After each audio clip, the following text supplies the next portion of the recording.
Ako po si Ash Misairo D. Poblete. Nag-aaral po sa San Pablo Elementary School. 11 taong gulang. Ganito po ang naging epekto ng tubig baha sa amin. Dahil sa patuloy na pagbuhos ng malakas na ulan. Hindi na kami makapunta sa eskwela gawa ng mataas na tubig baha, lalong-lalo na sa loob ng paaralan.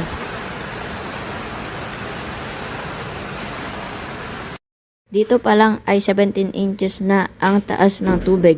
Kaya naman hindi na kami makapunta sa paaralan. Hirap din kami pumunta sa mga tindahan at palengke upang mamili ng pagkain at maiinom na tubig.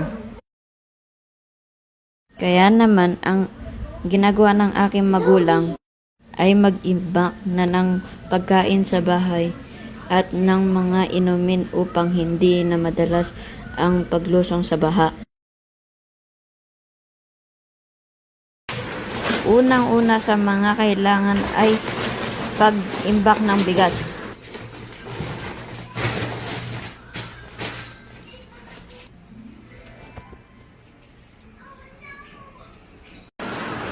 Kailangan din ay ang pag-iipon ng malinis na tubig upang inumin.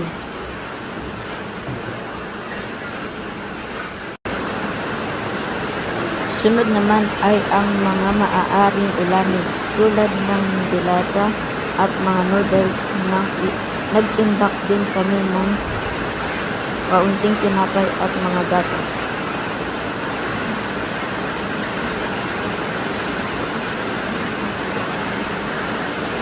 Sa ganitong paraan, makakahanda tayo sa parating na bagyo o baha.